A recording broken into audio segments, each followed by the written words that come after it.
নরসিংদীতে লটকন মাটিতে পড়ে থাকে কিন্তু খাওয়ার মানুষ নাই।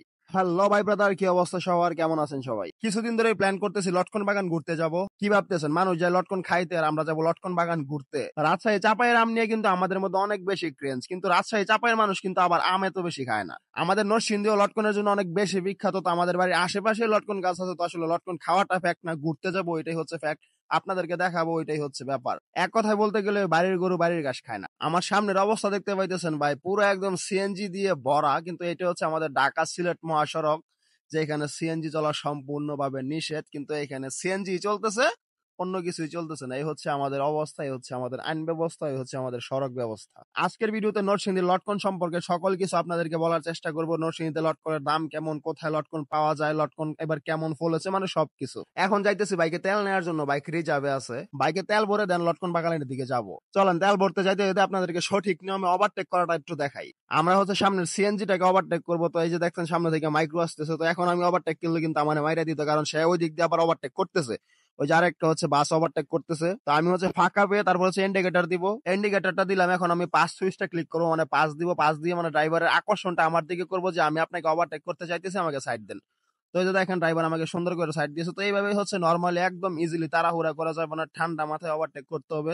সামনে খেয়াল রাখতে হবে সামনে থেকে কোনো গাড়ি আসতেছে কিনা, সে আবার ওই দিক দিয়ে ওভারটেক করতে চাইতেছে কিনা, বা লুকিং গ্লাসে খেয়াল রাখতে হবে পিছন থেকে কেউ ওভারটেক করতে চাইতেছে কিনা। তো পিছন থেকে যদি কেউ ওভারটেক করতে না চায়, পিছনের সামনে দুই পাশে যদি খালি থাকে, তখন আমি হচ্ছে সামনের গাড়িকে প্রথমে ইন্ডিকেটর দিব, তারপর হচ্ছে পাস দিব, পাস দিয়ে বলবো যে ভাই আমি আপনাকে ওভারটেক করতে চাইতেছি, আমাকে সাইড দেন। এটা আমাকে সিগন্যালের মাধ্যমে বলতে হবে, মুখে তো আর বলা যাবে না। সিগন্যালের মাধ্যমে ইন্ডিকেটর দিয়ে পাস দিয়ে আমাকে বলতে হবে। সামনে অবশ্যই খেয়াল রাখতে হবে যে আমার সামনে যে গাড়িটা আছে এটার যে ডান চাকাটা আছে, ডান চাকা বরাবর পিছনে আমাকে থাকতে হবে এবং সামনে দেখতে হবে। এখন দেখতে পাইতেছেন সামনে সিএনজি এবং একটা ট্রাক আছে, তো দুইটা ওভারটেক একসাথে করতে গেলে কিন্তু রিস্ক হয়ে যায়, কারণ সিএনজির সামনে কি আছে আমি এটা দেখতেছি, ওই ট্রাকের সামনে যে কি আছে ওইটা দেখা কিন্তু একটু মানে এতটাও ইজি না। তো দুইটা একসাথে ওভারটেক না করে সময় ফাঁকা পাইলে করা যায়, দুইটা একসাথে ওভারটেক না করে একটা একটা করে করাই ভালো। চলে আসছি পাম্পের কাছে, তো পাম্পের কাছে ওই রাস্তা পার হওয়া তো এটা তো সবাই বুঝেন, তবু আসলে দেখাইতেছে আর কি।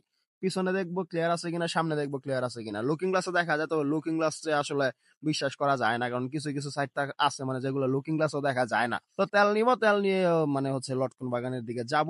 এখন আমরা যে রাস্তাটায় আছি এটা হচ্ছে নরসিংদীর শিবপুর থেকে বেলাবরের রাস্তা। তো এই রাস্তাটা অনেক বেশি সুন্দর।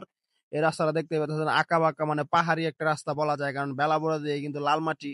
তো আমাদের শিবপুরের এই দিকটা কিন্তু হচ্ছে আপনার সাদা মাটি, আর বেলাবরের দিকে একটু ওই দিকে কিন্তু লাল মাটি। তো এদিকে মোটামুটি আঁকা বাঁকা রাস্তায় বেশি, রাস্তাটা অনেক বেশি সুন্দর। এই সৌন্দর্য উপভোগ করতে করতে চলেন আমরা সামনে যাই। সামনে গিয়ে হচ্ছে দুই পাশে হচ্ছে লটকন বাগান দেখতে পাবেন। অনেক গাছে দেখবেন যে লটকন ধরে আছে, অনেক লটকন বাগান পাওয়া যায় সামনেই। আমাদের শিবপুরের দিকেও আছে, মানে শিবপুরে এই লটকন বাগান সবচেয়ে বেশি। শিবপুরের মধ্যে সবচেয়ে বেশি লটকন বাগান হচ্ছে জয়নগরের দিকে। আমরা ওই দিকেই যাইতেছি, আমার একজন পরিচিত বন্ধু আছে ওইখানে, তার কাছেই যাব। তার লটকন বাগান আছে বা হচ্ছে আশেপাশে অনেক লটকন বাগান আছে, তাকে নিয়ে ঘুরবো, আশেপাশে সবকিছু দেখবো। শিবপুর থেকে বেলাবর রাস্তা কিন্তু আসলেই অনেক বেশি সুন্দর, দেখতেই পাইতেছেন রাস্তাটা একদমই উপভোগ করার মতো। এই রাস্তা দিয়ে আমার প্রায় সময় আসা হয়, অনেক সময় এই রাস্তা দিয়ে আসি। এই রাস্তাটা অনেক বেশি ভালো লাগে আমার কাছে। এই রাস্তাটা আসলে ভাঙা টাঙা নাই, একদম নতুন রাস্তা, পাহাড়ি রাস্তা বলা যায় এক কথায়। এই রাস্তাটা হাইওয়ে রাস্তার মতো সোজা না, অনেক বেশি বাঁক আছে, বাঁকের মধ্যে কিন্তু আবার একটু সতর্কতার সাথে রাইড করতে হবে। লালমাটির রাস্তার সবচেয়ে বড় খারাপ দিক হচ্ছে ভাই, আপনি এই রাস্তা শুকনো থাকলে আপনি সুন্দর করে বাইক রাইড করতে পারবেন, যদি বৃষ্টি হয়, বৃষ্টি হওয়ার পরে 4-5 দিন আপনি এই রাস্তা দিয়ে হাঁটতেই পারবেন না। বাইক রাইড তো অনেক দূরের কথা, যদি এই রাস্তা দিয়ে চলে আসেন তাহলে আপনার বাইক মাথায় নিয়ে যাইতে হবে। এইখানে দেখেন বৃষ্টি হয়েছে আরো 5-7 দিন আগে, কিন্তু এখনো কাদা হয়ে আছে। আমরা চলে আসছি আমাদের নরসিংদীর লটকনের রাজ্যে। আপনি যখনই হচ্ছে শিবপুরে চলে আসবেন বা হচ্ছে জয়নগরের আশেপাশে চলে আসবেন, আপনি দেখতে পাবেন যে এখানে সেখানে রাস্তার আশেপাশে দোকানপাটের সামনে বা হচ্ছে বিভিন্ন মোড়ে এভাবে লটকল ভাঙতেছে, লটকল প্যাকেজিং করতেছে, বাজারজাত করার জন্য ঢাকা যেভাবে দেশের বিভিন্ন জায়গায় লটকল পাঠানোর জন্য মানে তারা কাজবাজ করতেছে। এইখানে লটকলের দাম বাংলাদেশের অন্যান্য জায়গার চেয়ে অনেক কম, 60 থেকে 70 টাকা 80 টাকা এরকম কেজি লটকনের দাম, ভালো ভালো লটকন। আর এখানে যদি আপনি আসেন তাহলে আপনাকে লটকন কিনে খেতে হবে না, রাস্তা দিয়ে হাঁটলে রাস্তার আশেপাশে লটকন গাছে ভর্তি, বা হচ্ছে আপনি এরকম কোথাও যদি আসেন তাহলে আপনাকে এমনিতেই লটকন খেতে দিবে। এখান থেকে চাইলে লটকন কিনে নেওয়া যাবে। দেখতেই পাইতেছেন আশেপাশে গাছে কত বেশি লটকন ধরে আছে, কিন্তু গত বছরের তুলনায়, অন্যান্য বছরের তুলনায় কিন্তু এবার লটকন খুবই কম হয়েছে। ওনাদের সাথে কথা বললাম, ওনারা বললো হচ্ছে অন্যান্য বছরের তুলনায় মানে যদি 100% হইতো তাহলে এবার হচ্ছে 30% লটকন ফলেছে। তো এবার লটকনের অবস্থা খুবই খারাপ। তো দেখেন রাস্তার আশেপাশে এরকম অনেক গাছ আছে, আপনি এখান থেকে চাইলে হচ্ছে দুই একটা চুরি করেও খাইতে পারবেন। চুরি বললে আপনাকে কেউ বলবে না, দুই একটা লটকন খাইলে কিছু বলবে না, তো যদিও এটা খাওয়া ঠিক না।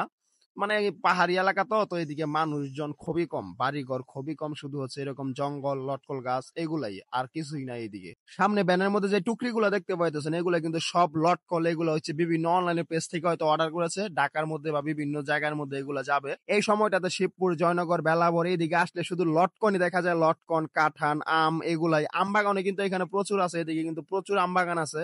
নরসিংদীকে লটকনের জন্য বিখ্যাত বলা হয়, কিন্তু নরসিংদীর সব জায়গায় বা হচ্ছে নরসিংদী সদরের দিকে কিন্তু লটকন হয় না। নরসিংদী সদরে বা হচ্ছে আশেপাশে যে যে থানাগুলো আছে এগুলোতে কিন্তু লটকন হয় না, শুধু লটকন পাওয়া যাবে হচ্ছে আপনার নরসিংদীর শিবপুরেই। নরসিংদীর শিবপুর, বেলাবর আর হচ্ছে আপনার শিবপুরের জয়নগর এইদিকে হচ্ছে আপনি লটকন সবচেয়ে বেশি পেয়ে যাবেন। যদি লটকন খাইতে আসতে চান বা ঘুরতে আসতে চান তাহলে হচ্ছে আপনি নরসিংদীর শিবপুরে আসবেন। নরসিংদী যে ইটাখোলা মোড় থেকে আছে, ইটাখোলা মোড় বা হচ্ছে আপনার মরজাল যেতে পারেন, ঢাকা সিলেট মহাসড়কের পাশে যেটা অবস্থিত মরজাল ও লটকন প্রচুর পরিমাণে পাওয়া যায়। তারপর হচ্ছে Joynagar, Belabo, Narsingdi Shibpur, college gate, bus stand এদিকে হচ্ছে লটকন কিনতে পারবেন, তবে এদিকে লটকনের গাছ তেমন নাই বা হচ্ছে বাগান তেমন নাই। তো লটকন বাগান ঘুরতে চান তাহলে জয়নগর, বেলাবর ওইদিকে যাইতে হবে বা মরজাল ওইদিকে যাইতে হবে। বাইরে কিন্তু প্রচুর রোদ, কিন্তু লটকন বাগানের ভিতর দেখতে পাইতেছেন একদম কিন্তু ছায়া। লটকন বাগানের ভিতরে কোনো রোদই পৌঁছায় না। লটকন বাগান বা লটকন গাছের নিচে ছোট কোনো ঘাসও জন্মায় না। লটকন গাছ মানে একদম ছায়া দিয়ে রাখে। আর লটকন গাছ হচ্ছে আপনার বনে, জঙ্গলে সব জায়গায় হয়, মানে নরসিংদীর ভিতরে মানে শিবপুরের ভিতরে সব জায়গায় হয়। আর লটকন গাছ যদি উপরে কোনো গাছও থাকে, ছায়াও থাকে, তাও কিন্তু লটকন গাছ জন্মায়। লটকন কিন্তু একদম গাছের গোড়া থেকে আগা পর্যন্ত কিন্তু লটকন হয়। লটকন কিন্তু একটা গাছের মধ্যে প্রচুর পরিমাণের ধরে। তবে এইবার আগেই বলেছি লটকনের মানে একদম খুব কম হয়েছে, এবার লটকনের ফলনটা খুবই বাজে হয়েছে। গত বছরের তুলনায় এবার অনেক কম হয়েছে লটকন। কি অবস্থা বলেন ভাই? নরসিংদীতে লটকল গাছের নিচে পইরা থাকে, এইভাবে মানুষ খায় না। নরসিংদী আগে বিখ্যাত ছিল কলার জন্য, তবে বর্তমানে নরসিংদী কলার জন্য বিখ্যাত, সেই সাথে লটকনের জন্য বিখ্যাত। নরসিংদীর কলাকে জিআই পণ্য বা জিআই ফল হিসেবে স্বীকৃতি দেওয়া হয়, সেই সাথে লটকনকেও কিন্তু জিআই পণ্য হিসেবে স্বীকৃতি দেওয়া হয়। নরসিংদী কলার জন্য বিখ্যাত, কিন্তু সারা বাংলাদেশে কিন্তু কলার ফলনটা হয়, কিন্তু লটকনই কিন্তু সারা বাংলাদেশে হয় না, শুধুমাত্র নরসিংদীর শিবপুরেই। যদিও বর্তমানে বাংলাদেশের বিভিন্ন জায়গায় লটকল চাষের চেষ্টা করা হইতেছে বা লটকল চাষ করা হইতেছে, তবে নরসিংদীর লটকনের মতো লটকন কিন্তু বাংলাদেশের অন্যান্য জায়গায় হয় না, বা এত সুমিষ্ট লটকন বাংলাদেশের অন্যান্য জায়গায় হয় না। নরসিংদীর লটকন কিন্তু খাইতে খুবই মজা, একদম সুমিষ্ট। তবে অন্যান্য জায়গায় হইলে ওইটা টক হয় বা মিষ্টি হয় না এরকম। আমরা এখন যে বাগানটাতে আছে এই বাগানটা কিন্তু ছোট্ট একটা বাগান, তত বড় কোনো বাগান না। আশেপাশে এরকম ছোট বড় অনেক বাগান আছে, মানুষের বাড়ির আঙিনায়, বাড়ির পাশে, বাড়ির পিছনে, ঘরের পিছনে সব দিক দিয়ে একদম লটকল গাছে ভরপুর। এটা হচ্ছে আমরা এখন আছি হচ্ছে নরসিংদী জয়নগর, সরি নরসিংদী শিবপুর ছাড়া জয়নগরে আছি এখন আমরা। যদি কেউ নরসিংদীর লটকন বাগানে ঘুরতে আসতে চান বা হচ্ছে লটকন খাইতে আসতে চান, লটকন কিনে নিয়ে যেতে চান, তাহলে আসতে হবে নরসিংদীর শিবপুর থানাতে অথবা বেলাবর থানাতে। পুরো নরসিংদী জুড়ে কিন্তু লটকনের ফলন হয় না। নরসিংদীর হচ্ছে সদর থানা, পলাশ থানা, রায়পুরা থানা ওইদিকে কিন্তু কোনো লটকন নাই বা তেমন বেশি লটকন নাই। যদি লটকন খাইতে চান তাহলে হচ্ছে নরসিংদী শিবপুর বেলাবর ওইদিকে সবচেয়ে বেশি লটকন হয়, ওইদিকে আসতে হবে।